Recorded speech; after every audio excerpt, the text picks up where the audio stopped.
but I think he was murdered. And the fact that he was murdered... Not forgotten. Live on, brother. When are we gonna do something? These are the 10 most emotional moments in NBA history. And at number 10, the NBA was just about to welcome its next big stars when they shocked the world. Before we continue tonight, I want to take a moment to recognize Baylor center Isaiah Austin. You may have heard about Isaiah. He is one of the nation's best collegiate players and was expected to be picked tonight before the discovery just a few days ago that he had a genetic disorder called Marfan syndrome and is no longer able to play competitive basketball. And we wanted to make sure he fulfilled at least this part of his dream. So it gives me great pleasure to say that with the next pick in the 2014 NBA Draft, the NBA selects Isaiah Austin from Baylor University.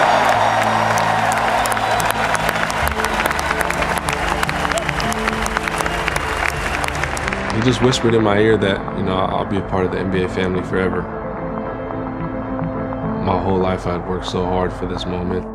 Man, the commissioner's a real one for that.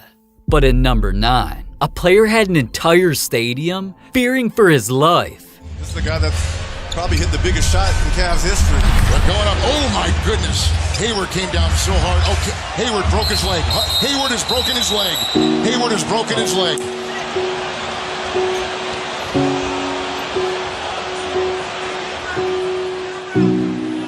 Oh my gosh. Oh my gosh. This was an injury so scary, they don't even allow it on YouTube. So Gordon's moment had the entire NBA supporting him. And during the Celtics' very next game, he let everybody know that he'd be okay. I had a couple things that I was going to say tonight, but I know there's somebody that really wants to let you guys know something, and I'm pretty sure you guys would love to hear from him. So here we go. What's up, everybody? Just wanted to say thank you to everyone who's had me in your thoughts and prayers. I'm going to be all right.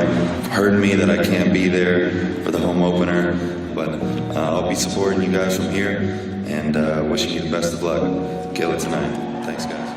Man, you gotta respect Gordon for even wanting to step back on a court. But at number 8, sometimes emotional moments can get you turned into one of the biggest memes in social media history. Who else but Kevin Durant? I'm sure we've all seen pictures of him like these. And they came during the 2013 season, when KD was on a mission to become the best player in the NBA. And after dominating the entire league, he was crowned MVP. Until he got the award and decided he wasn't even the one who deserved it. I don't know about you guys, but I tend to look back to what brought me here. You wake me up in the middle of the night in the summer times, making me run up a hill, making me do push-ups, screaming at me from the sideline of my games at 8 or 9 years old. You made us believe. You kept us off the street, put clothes on our backs, food on the table. When you didn't eat, you made sure we ate. You went to sleep hungry. You sacrificed for us. You the real MVP. I'm not crying. You are. Things could have been much worse though. Like at number 7, where a player's emotional moment got him fined tens of thousands of dollars. It's all cause NBA referees have been acting crazy, ejecting players for no reason, throwing down dunks. Even this ref who looks like Gucci Mane is riding four-wheelers in the middle of games. So when Fred VanVleet told the refs they weren't doing their jobs correctly, they hit him with a tech and lost his team the game. So Fred snapped. Ben Taylor was f***ing terrible tonight. A couple of out of the 3, there's 1 or 2 that just f***ed the game up. And it's been like that a couple games in a row. You come out tonight, you're competing pretty hard. The third quarter, I get a bullshit tech, changes the whole dynamic of the game, changes the whole flow of the game. Just kind of f***s the game up. Nobody's coming to see that shit. Damn, Fred was pissed. But the NBA didn't care how emotional he got.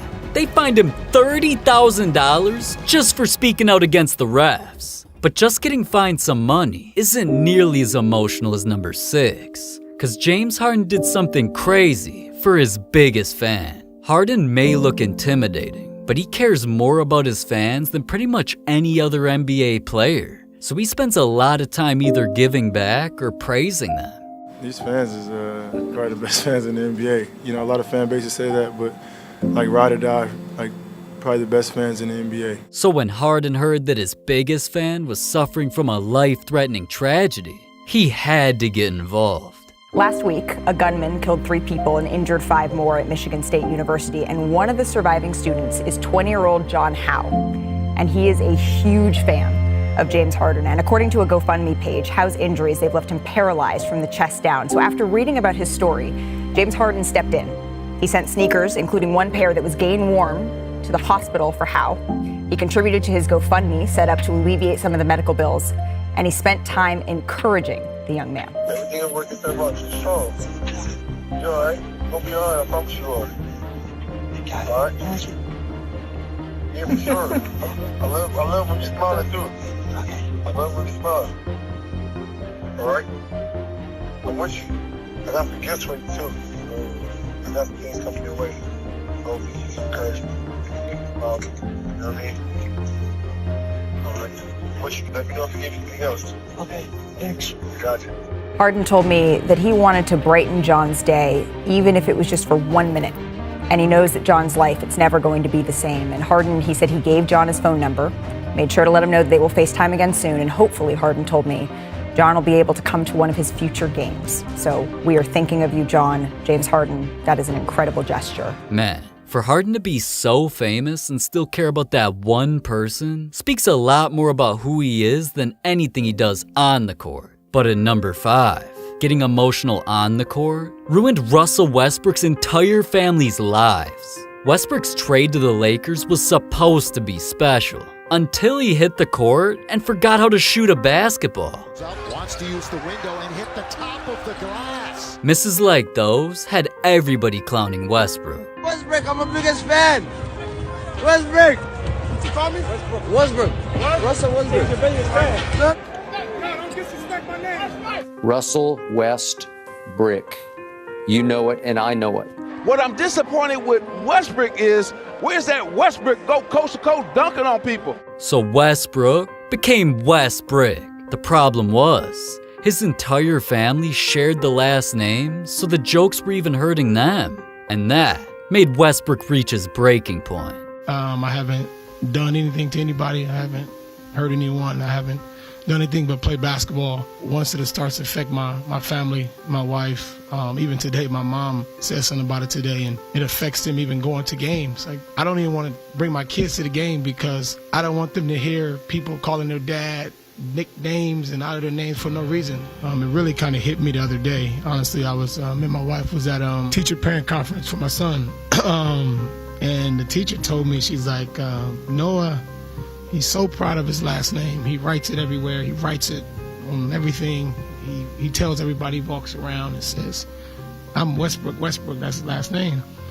And I kind of sat there in shock, and it hit me like, damn, I can no longer allow people, for example, Westbrook to me is now shaming, like it's shaming my name, it's my legacy for my kids. Now Westbrook felt like he did the right thing by standing up for his family, but all that really did was make things even worse.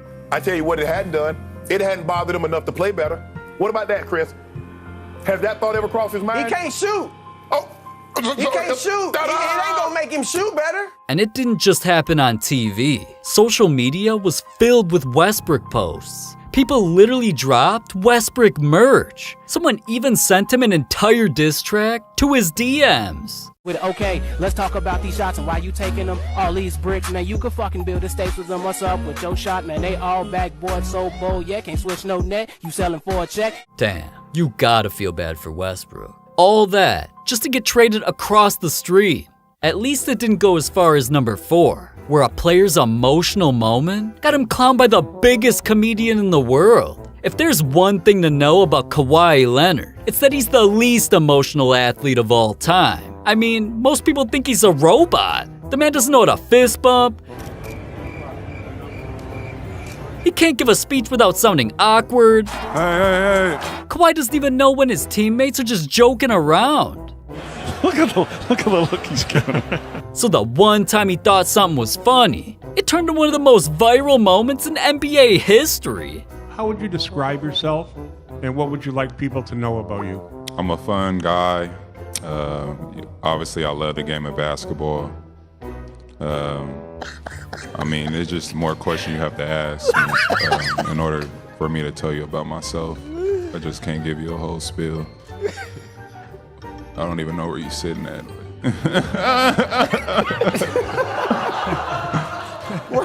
Kevin, what is that?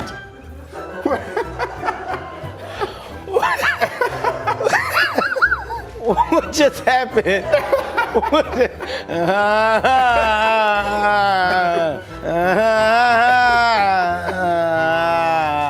If someone is sitting in the front of one of your shows and laughs like that, what would you I'm gonna punch him in the face. Punch him. Now, I don't know what's funnier, Kawhi's laugh? Or the fact that Kevin Hart's 5'2" and thinks anybody's scared of him punching him in the face. Either way, him clowning Kawhi made over 16 million people laugh. But in number 3, nobody's laughing at the most emotional what if in NBA history. That shit made me who I am, man. Derrick Rose thought he had a bright future ahead of him, and everything started hopeful when he came into the NBA as a #1 draft pick and instantly turned into a superstar. Allow me to introduce you to Derrick Rose. This guy is off the show. Not the only point guard in the league who can make that play. Rose became the greatest Chicago Bull since Michael Jordan, because he was dominating the best players in the NBA and eventually made history by becoming the youngest MVP ever. 2010-11 MVP trophy. Rose was on top of the world until as quickly as things went up, his downfall began during a blowout win when he wasn't even supposed to be playing. Look, we're looking to sweep you guys. You wanted us. You were crying out that you bypassed the harder team in Miami Heat. Rose came down bad on his left foot. See him holding onto his knee and down. He was flying and he came down wrong on the left foot. Now whether it was an ankle or a knee, I do not know. There's Coach Collins out there and all his teammates running, and this with the injury, we just talked about the 26 games he has missed with an assortment of injuries, and now holding a knee late in a game that is already decided for all intents and purposes.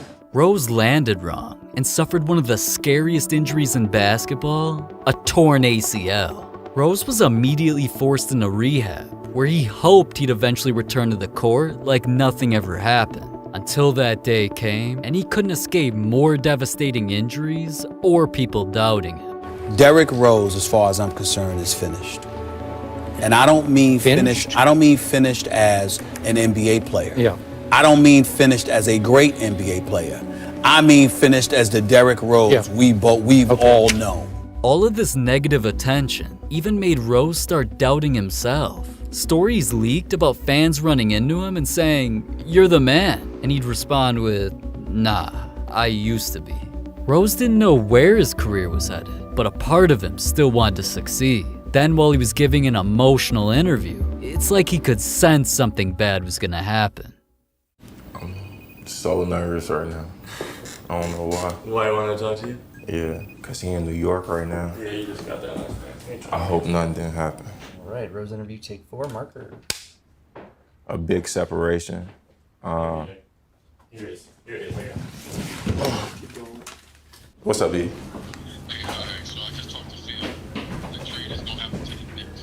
You lying.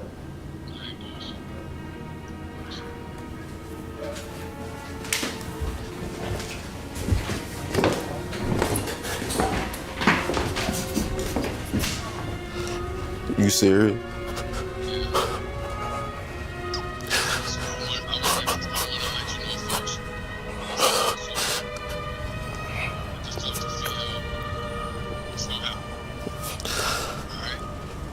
Yeah. Just in all. All right.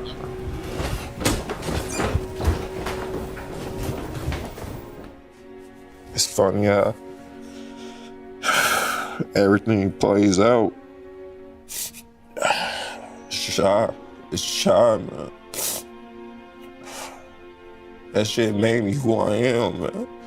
Now, Rose wasn't only emotional because of the trade. Chicago's where he was born and raised, so it was like his own hometown gave up on him. And being sent to a team at the bottom of the league wasn't even close to the end of his misery. More trades, more injuries, even more teams giving up on him. It eventually led him to the Minnesota Timberwolves. Finally gives it up. Derrick Rose straight away looking at triple, cans it. He's gotten so much better. Rose, tough shot. Rose attacks, challenges Gobert, and Gobert couldn't get there in time. Weak night. Rose playing really well for the Timberwolves. Love the anchor man as well. Derrick Rose got a chance to threaten that here tonight.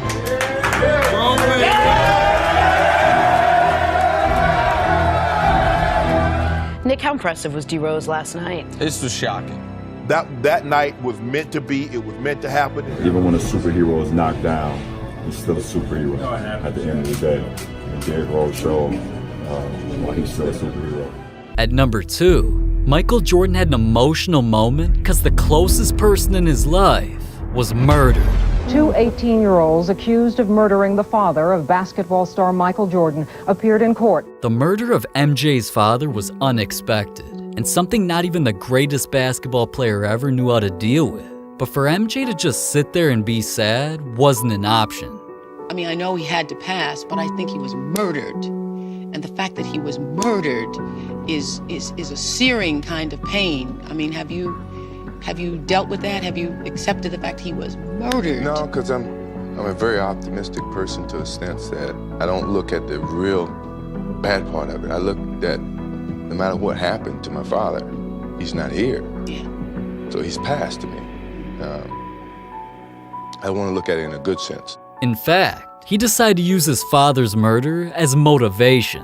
MJ's Bulls were up 3-2 in the NBA Finals with a chance to win a championship. And Game 6 landed on none other than Father's Day. So there was no way Jordan could let his dad down. In Seattle, Michael Jordan. Oh, he knew on the release. He began but Scottie Pippen right here in the middle of the floor. Nobody coming up to stop him. Michael Jordan running this lane. And here is Jordan kicking it out. Pippen. We are just on the road. Have won the 95-96 NBA championship. They can finally come of age. They have reached the level with this crowd, and they played a major part in this victory tonight. I can't even put it in words. My Father's Day, what it means to me. I know he's watching. To my wife, to my kids, to my mother, my brothers and sisters. This is for Daddy. Damn, now that's why MJ's the GOAT. But at number 1, the most emotional moment in NBA history brought the entire world together. It all started when LeBron was about to pass up Kobe on the NBA's all-time scoring list.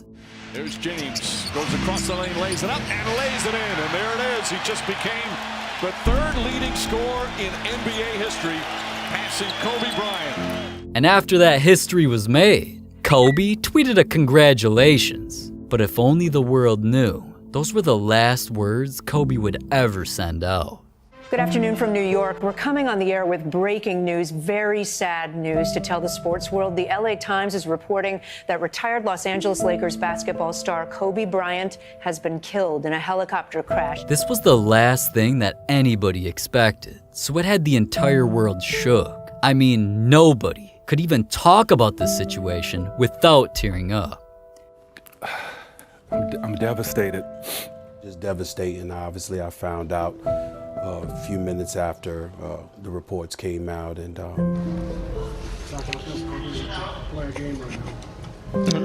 don't know. When Kobe Bryant died, a piece of me died.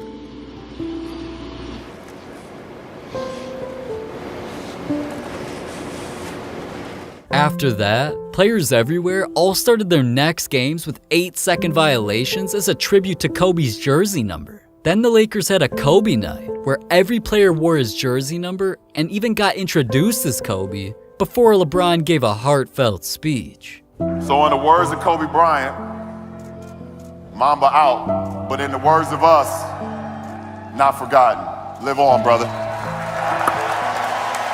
And LeBron was right. Kobe won't be forgotten anytime soon. His legendary career got both of his jerseys hung up in the Staples Center. The NBA even completely changed the All-Star game to be all about Kobe, including naming the MVP award after him.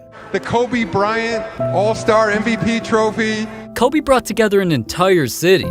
Scratch that. The entire world. So there will never be another player or another human being like Kobe.